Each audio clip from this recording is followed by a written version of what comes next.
دیشب قول دادم برای خواهرام هم یه چیزی بگم. پیامبر صلی الله علیه و سلم میگه بهترین نعمت دنیا نعمت و متاعه، و بهترین نعمت دنیا بعد از ایمان المرأة الصالحه، همسر صالحه. یک همسر خوب مؤمن پاک طاهر که رفیق راهت باشه، مادر بچه‌هات باشه، امانتدار زندگیت باشه، تو رو به عفت برسونه، نگاش بکنی خوشحال بشی، دستور بهش بدی اطاعت بکنه، نمازشو بکنه، روزشو بگیره، شرم و حیاشو حفظ کنه. وقتی هم تو مسافر میشی و غایب میشی، این اوصاف زن خوبه. وقتی که از خونه میرید بیرون مسافرت میرید، تو رو در دو چیز حفظ بکنه، یکی در بستر خواب و یکی در مالت. این دوتا رو نگه بداره.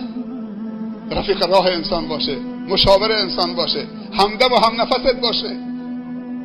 پیامبر صلی الله علیه و سلم میگه زن خوب زنی است که وقتی نگاهش میکنی شادت میکنه، کل وجودت محبت در بر میگیره. دیگه دوست نداری صورت تو از این همسرت که یک قطعه نور میمونه. واقعا چه آرامشی است.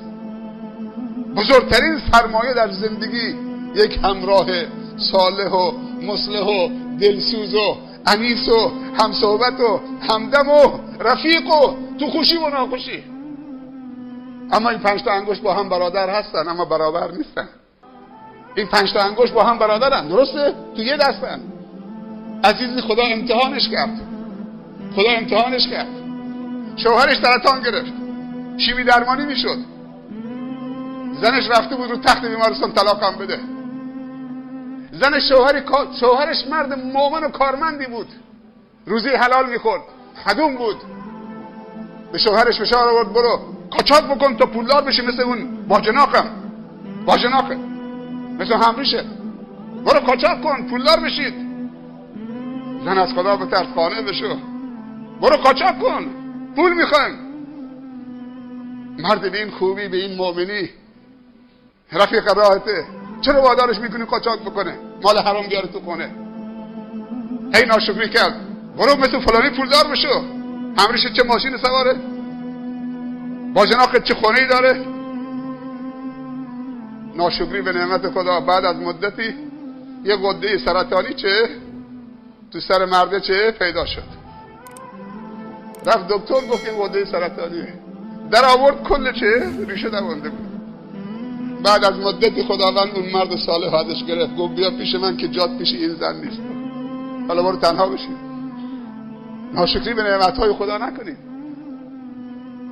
پیامبر درباره مادر میگه الجنة تحت اقدام الامهات، مادر بهشت زیر پای مادرانه. اگر مادر صالح شد، مادر کارخانه آدم سازی است، انسان سازی است. الام مدرسه اذا اعددتها اعددت نسلا طیب الاعراق. مادر مدرسه است که اگر بهش پرداختید از کوچکی، زمانی که دختره، بعد زن میشه، بعد مادر میشه، بعد مادر بزرگ میشه. اینا تکامل، سیر تکاملیه. میگه مادر مدرسه است که اگر بهش پرداختید تو نسل ریشه داری خواهید داشت. زنهای ما باید اصلاح بشن. شما از این ماه مبارک رمضان یک ماه تو نماز تراویح و تهجد چه برداشت کردید؟ اگه قرار شده که دوباره وقتی عروسی میشه تو سالن ها برید تا ساعت 6 صبح اونجا دم صبح بیایید با لباس رنگارنگ و عطر آدکلون و عکس و عطر و فلان، باید تو این رمضان باید تصمیمتون بگیرید که برداشت خوبی که شما را تا رمضان آینده، نه تا آخر عمر همراهی بکنه این سرمایه، این توشه. پیامبر صلی الله علیه و سلم میفرمایند چند گروه از امتم من ندیدمشون در زمان من نیست. یک گروه زنها هستن. میگه زنهای از امت من هستن که در آخر الزمان پیدا میشن.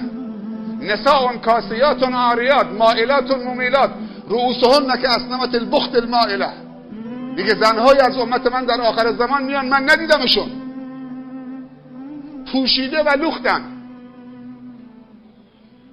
کاسیات عاریات مائلات ممیلات، وقتی راه میرن میل میکنن و وقتی تو راه رفتن میل میکنن، دل جوانا و مردای نامحرم هم به طرف خودشون میل میدن. سرهاشون، موهای سرشون مثل کوهان شتر باریک شده است، کاسنمة البخت المائله.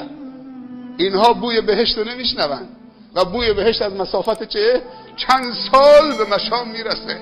اینها وارد بهشت نمیشن.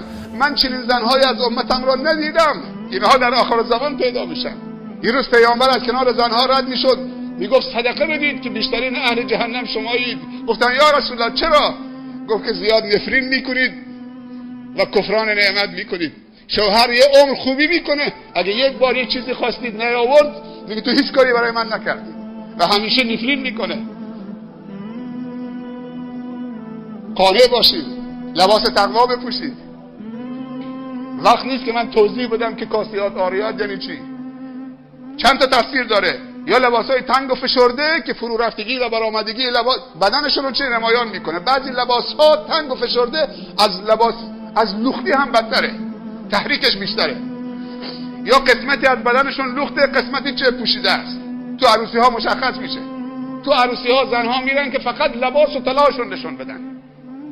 هر کسی لباس و طلاش خریده برای هر عروسی، هر مراسمی یک لباس، که هر کسی طلا و آرایشش و لباسش به رخ دیگران بکشه.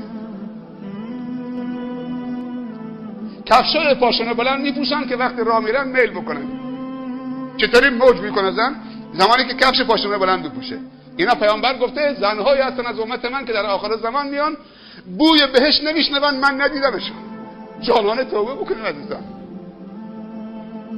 مرد و زن باید توبه بکنه، بزرگ و کوچک.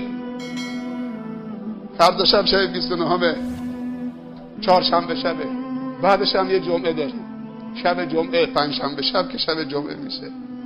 خدا از ما و شما قبول بفرمایند. این سلام با هم میخونیم، بعدم نماز بیت میخونیم. جزاکم الله.